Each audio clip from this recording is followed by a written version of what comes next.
चलिए आइए एक बार फिर से हम लोग चर्चा करते हैं। हमारा समीक्षा रह गया था, तो इस सेशन में हम लोग समीक्षा करेंगे कि उदारवादियों के कार्यों की समीक्षा क्या क्या। आपने अब तक कार्य पढ़ लिया था लास्ट सेशन में। इस सेशन में हम लोग बात करेंगे, चर्चा करेंगे उनकी समीक्षा की। तो देखो प्रीफेस तो सेम रहेगा। सवाल अगर पूछता है इनके समीक्षा पे कि रिव्यू ऑफ लिबरल्स, तो बहुत कुछ आपको ज्यादा इसमें नहीं पढ़ना है। उसके पीछे वजह यह है कि आपने नेगेटिव बहुत पढ़ लिया है। आइए थोड़ा पॉजिटिव बात करें। एक बात और ध्यान देना है कि जब भी समीक्षा से सवाल आए तो पहले आपको किस पे फोकस करना है? सकारात्मक पे पहले फोकस करना है, नकारात्मक पे बाद में। क्योंकि जो 9 पेपर यूपीएससी लिखवाती है उसका उद्देश्य यह है कि वो आपको चेक कर सके, आपके विचारों को, आपकी कार्य प्रणाली को। तो आइए हम लोग बात करते हैं उदारवादियों की समीक्षा। उदारवादी गलत लिखा है शायद, चले आइए छोड़िए। पॉजिटिव, सकारात्मक। क्या उदारवादियों ने 1885 से लेकर 1905 तक, समय क्या है 1885 से 1905 तक, कोई भी ऐसा कार्य नहीं किया जिसे हम बेहतर कार्य के रूप में जोड़ सकें? क्या कुछ भी ऐसा नहीं किया उदारवादियों ने? क्या 20 साल उनका कुल खराब कुछ नहीं किया? ऐसा किया है। पहला काम किया कि कहीं ना कहीं राष्ट्रवाद और जन जागरूकता का कार्य किया है। भले छोटे स्तर पे, मैं ये नहीं कहता कि पूरे भारत में जन जागरूकता फैलाई है, छोटे स्तर पे फैलाई, लेकिन फैलाई है। राष्ट्रवाद को लेकर के आए हैं। तो पहला कार्य क्या किया है? जन जागरूकता, मास अवेयरनेस। आपको सिर्फ एक्सप्लेन कर देना है क्या किया इन लोगों ने? जन जागरूकता फैलाई है, मास अवेयरनेस। ठीक है, क्वेश्चन वही है जो इसके पहले आपको मैंने कराया था, उनकी समीक्षा पे सवाल है। तो आइए एक बार सीधा हम लोग समीक्षा, देखो जब भी समीक्षा सवाल पूछेगा तो कार्यों को नहीं डिस्कस करेंगे, सीधा समीक्षा करेंगे। सवाल यह है कि उदारवादियों की समीक्षा कीजिए या उदारवादी चरण की समीक्षा कीजिए। आइए बल्कि एक बार क्वेश्चन भी लिख ही लेते हैं हम लोग। क्रिटिकली इवैल्यूएट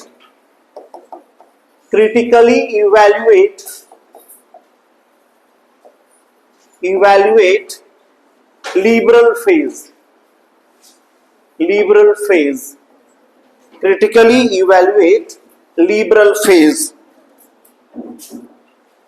ठीक है, उदारवादी चरण की समीक्षा कीजिए या उदारवादी चरण का मूल्यांकन कीजिए। क्या कीजिए? मूल्यांकन कीजिए। Critically evaluate the liberal phase. क्या कीजिए? क्रिटिकली इवैल्यूएट कीजिए। किस फेज को इवैल्यूएट करेंगे? लिबरल फेज को। तो आइए अब हम लोग बात कर रहे थे इसमें कि पॉजिटिव क्या क्या है। तो पहला किया है मास अवेयरनेस। एक बात और बताओ कि अंग्रेजों के खिलाफ भारतीयों के मन में जनाक्रोश किसने पैदा किया? अगर Dadabhai Naoroji theory of drainage of wealth ना देते तो क्या हम जान पाते? नहीं जान पाते। तो क्या किया? तो by explaining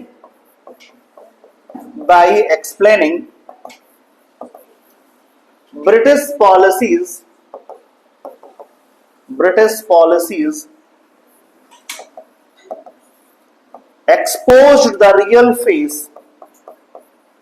exposed the real face of British government।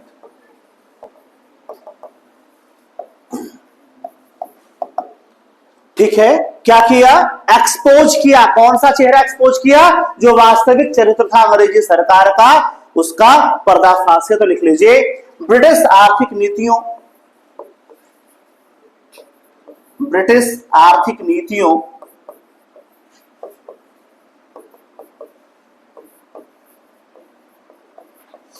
का पर्दाफाश व ब्रिटिश चरित्र को उजागर किया। हाँ, ब्रिटिश चरित्र को उजागर किया। अब इसका फायदा क्या होगा कि भारतीयों में जनाक्रोश आएगा। क्या किया? उजागर किया, तो उससे क्या आएगा? भारतीयों में जनाक्रोश आएगा। बोलो क्लियर है? तीसरा,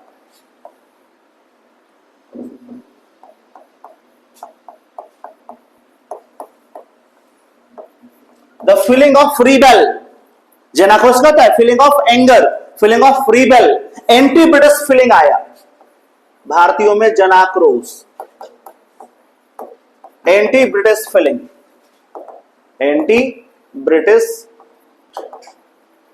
फीलिंग्स, एंटी ब्रिटिश फीलिंग्स आया भारतीयों में। क्या आया? भारतीयों में जनाक्रोश आया। ठीक है। अच्छा, अंग्रेजों ने भारत में अपने शासन को कई थ्योरीज के माध्यम से क्या किया था? पुष्ट करने का प्रयास किया। तो उन थ्योरीज को क्या किया? डिस्कार्ड किया। तो डिस्कार्डेड ब्रिटिश थियोरी लाइक, कौन कौन सा थ्योरी को डिस्कार्ड किए हैं?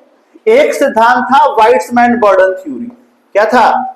वाइट्समैन बर्डन थियरी। दूसरा क्या था? PACS Britannica, PACS Britannica. तीसरा था सुपीरियर रेस। अंग्रेजों ने कहा कि इस पूरी दुनिया में हम सबसे अच्छी नस्ल के लोग हैं। इस पूरी दुनिया में हम क्या हैं? सबसे अच्छी नस्ल के लोग हैं, सुपीरियर रेस। क्या है? हम सबसे अच्छी नस्ल के लोग हैं, सबसे सुपीरियर लोग हैं हम लोग। तो देखो, यह है श्वेतों के अधिभार का सिद्धांत। मैं कलर चेंज कर लेता हूं। श्वेतों का अधिभार का सिद्धांत। अंग्रेज कहता है कि तुम काले, पीले, लाल, हरे, नीले लोग, हम गोरे लोगों पर क्या हो? बोझ हो, भार हो। ठीक है। तो कहा, हमने इस थ्योरी को क्या किया? डिस्कार्ड किया, खंडन किया। श्वेतों का अधिभार का सिद्धांत।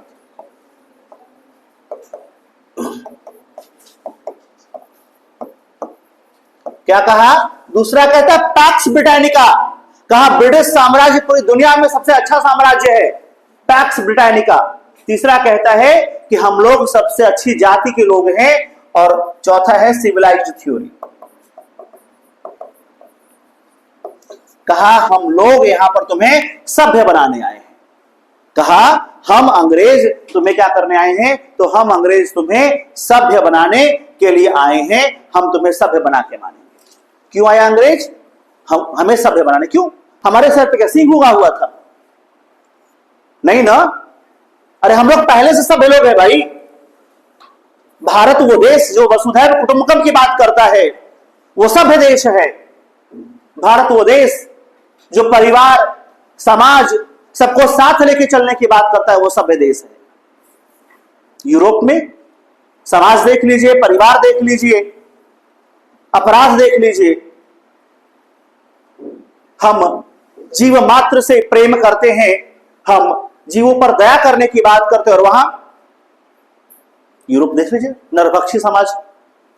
हाँ, तो इन सारी थ्योरियों का क्या किया? खंडन किया। और केवल खंडन ही नहीं किया, बल्कि हमारा जो अतीत का ग्लोरियस हिस्ट्री उसे भी एस्टैब्लिश करने का कोशिश किया। तो पांचवा लिख लीजिए, ट्राइंग टू ग्लोरीफाई। ये वाला दरवाजा भी खोल दीजिए।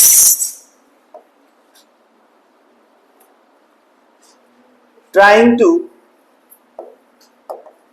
Glorify our past. क्या किया? हमारे अतीत को गौरवान्वित करने का प्रयास किया। क्या किया? हमारे अतीत को गौरवान्वित करने का प्रयास किया। तो लिख लीजिए।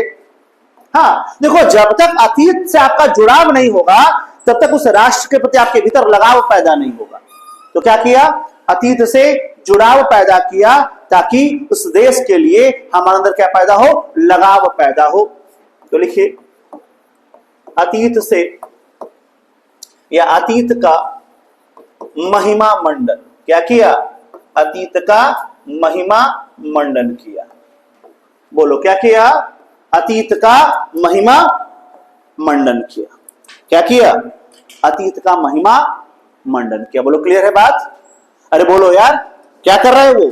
अतीत का महिमा मंडन कर रहा है। ठीक है, अच्छा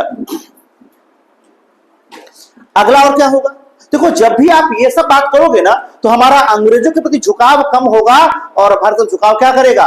बढ़ेगा। बोलो बढ़ेगा नहीं बढ़ेगा? तो उससे राष्ट्रवाद को मजबूती में आएगी। तो उससे क्या होगा? नेशनलिज्म स्ट्रांग होगा। क्या होगा उससे? नेशनलिज्म स्ट्रांग होगा। अच्छा, इन्होंने कुछ भी कर लीजिए अपर क्लास में ही सही, लेकिन कहीं ना कहीं पॉलिटिकल अवेयरनेस तो फैलाया ही फैलाया है। हमें अपने अधिकारों के प्रति जागरूक तो किया ही किया है। तो क्या किया इन्होंने? पॉलिटिकल अवेयरनेस, राजनीतिक जागरूकता लेकर के आए हमारे समाज में। क्या लेकर के आए? राजनीतिक जागरूकता लेकर के आए। राजनीतिक जागरूकता। अच्छा, क्या ये लोग जाति और संप्रदाय के वशीभूत होकर कार्य कर रहे थे या जाति और संप्रदाय से ऊपर कार्य कर रहे थे? ऊपर काम कर रहे थे। तो जब जाति और संप्रदाय से ऊपर उठ के काम करेंगे, जब आप धर्म क्षेत्रीयता से ऊपर उठ के काम करेंगे, तो उससे यूनिटी आएगी कि नहीं आएगी? तो क्या किया?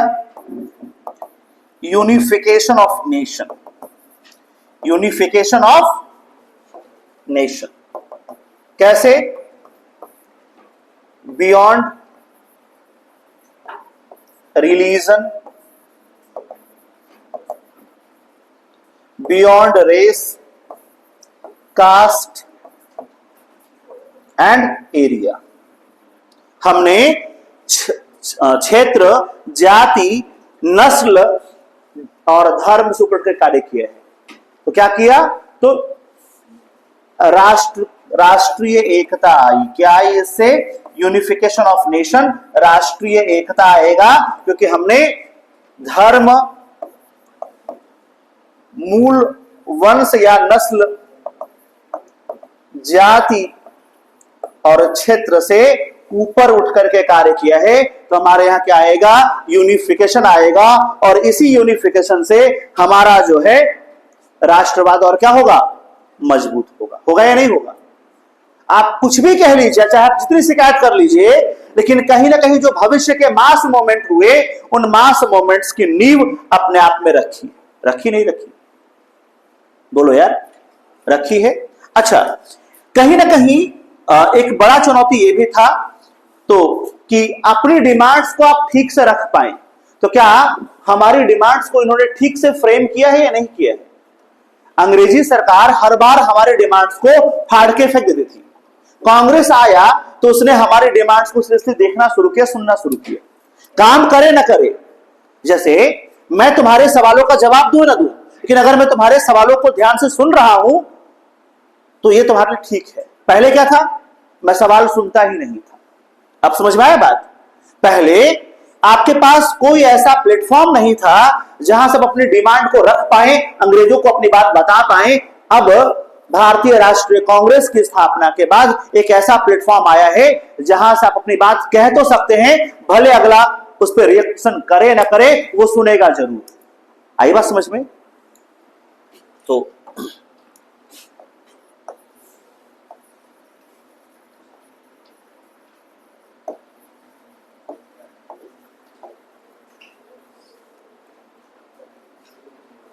परमिशन है बेटी।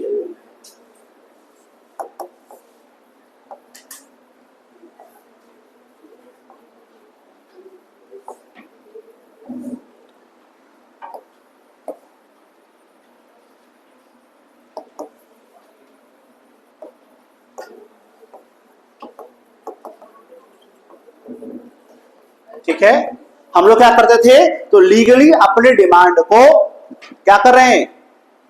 प्रस्तुत कर रहे हैं, फ्रेम कर रहे हैं। तो लिख लीजिए, अपनी मांगों का, अपनी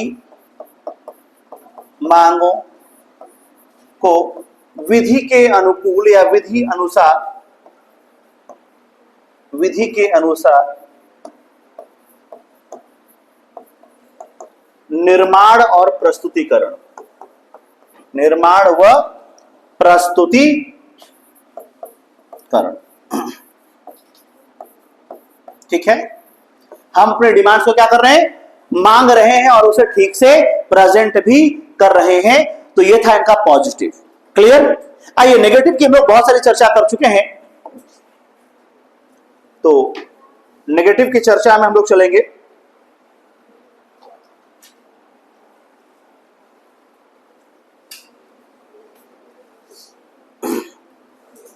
हाँ, देखिए रिव्यू में अब हम बात करते हैं नेगेटिव्स। नेगेटिव, ठीक है।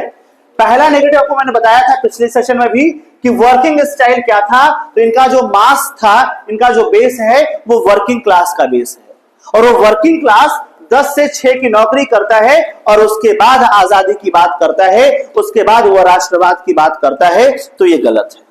ये क्या है, गलत है। दूसरा, वीकेंड्स पे बात करता है आजादी की, सैटरडे संडे बात होगी, साल में 3 दिन बैठक होगा, और क्या होगा, 3 डेज सेशन, कांग्रेस सेशन।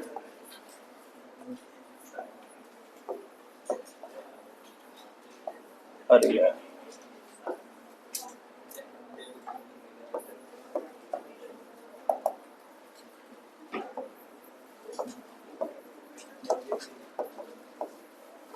एक वर्ष में केवल 3 दिन, तो क्या कहा गया इसको, 3 दिनों का तमाशा।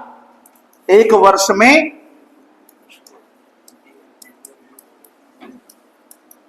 मात्र 3 दिन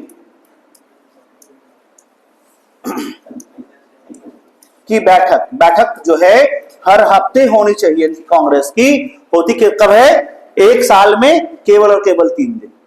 तो क्या इससे आप एक बड़ा कोई प्रोग्राम चला पाएंगे? अच्छा, इनका जो है नॉट ओपन अपोज, बहुत खुलकर के विरोध नहीं किया। ये कह रहे हैं कि अंग्रेज अच्छे भी हैं और अंग्रेज बुरे भी हैं। इन्होंने सेल्फ, अच्छा, कंफ्यूज थे। ये क्या थे, ये कंफ्यूज्ड थे। क्यों? एक तरफ ही अंग्रेजों की तारीफ करते, दूसरा क्या करते हैं, निंदा करते हैं। भाई एक ही आदमी अंग्रेजों की तारीफ भी करे और निंदा भी करे तो बड़ा कंफ्यूजन होगा कि भाई तुम हो किसकी तरफ। तो जब आप स्पष्ट अपने आइडियोलॉजी में नहीं रहोगे तो आप कन्वे क्या करोगे? बस समझ में आ रहा है? तो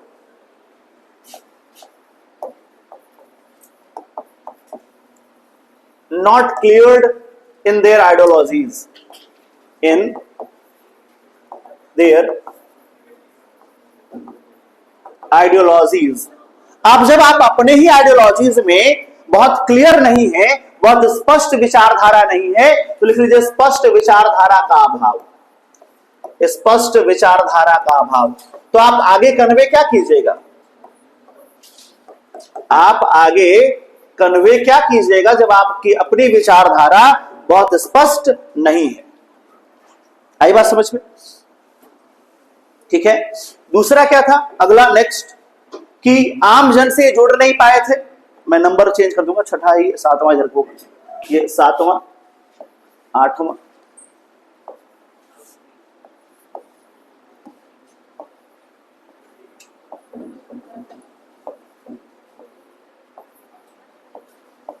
नौवां। ठीक है। तो आम जन से जुड़ नहीं पाए, और न तो मुसलमानों से और न ही लोअर क्लास हिंदू से जुड़ पाए, दलितों से, किसानों से, मजदूरों से जुड़ नहीं पाए। इसीलिए डफरिन क्या कहेगा, माइक्रोस्कोपिक ऑर्गेनाइजेशन, और यही वजह है कि ये मास मूवमेंट नहीं कर पाएंगे।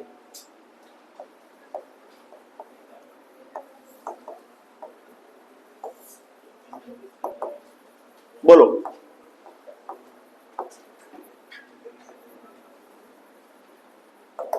यही वजह है कि ये कोई बड़ा जन आंदोलन, आप देखो 1885 से लेकर के 1905 तक कोई बड़ा जन आंदोलन शुरू हुआ क्या? नहीं। अच्छा, क्या इन्होंने कोई मास कैंपेनिंग की है? कोई मास कैंपेनिंग की, मजदूरों को अपने साथ लाने की कोई बात की? मास कैंपेनिंग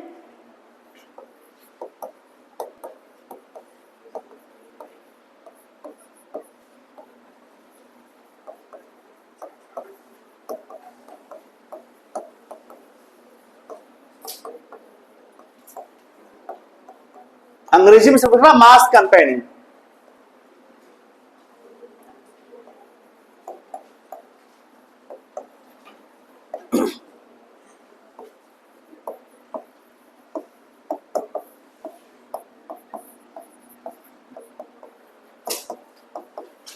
बोलो क्लियर है? बोलो क्लियर है? क्या किया? कोई बड़ा अभियान आम आदमी से जुड़ने के लिए चलाया नहीं। अब क्लियर है? तो क्या ये इनका नकारात्मक है, नहीं नकारात्मक है? बोलो भाई। तो इसके बाद आप बता सकते हो कि इस प्रकार, अब लिखो आप कंक्लूजन।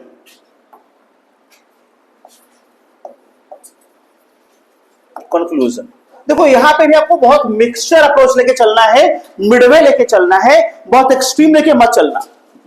आप बताना कि फाइनली आई कैन से, अंततः मैं कह सकता हूं या हम यह कह सकते हैं कि उदारवादी भले ही पूरे भारत का विश्वास जीतने में असफल रहे हों, भले ही कोई बड़ा आंदोलन खड़ा करने में असफल रहे हों, लेकिन भारतीय राष्ट्रीय आंदोलन में उनकी भूमिका को नगण्य नहीं माना जा सकता। भारतीय राष्ट्रीय आंदोलन के वो पुरोधा हैं, इस कार्यक्रम के वो सूत्रधार हैं, और उनके इस योगदान को हम कम करके नहीं आंक सकते हैं। उनका यह योगदान आज भी अच्छा है। उन्होंने भारत को जगाया है और भारत में राजनीतिक जनचेतना का प्रसार किया है, जिसकी वजह से भारत में राष्ट्रीयता में वृद्धि हुई है, भारत में एकता में वृद्धि हुई है, और भविष्य के जन आंदोलनों की नींव इन उदारवादियों ने ही रखी है।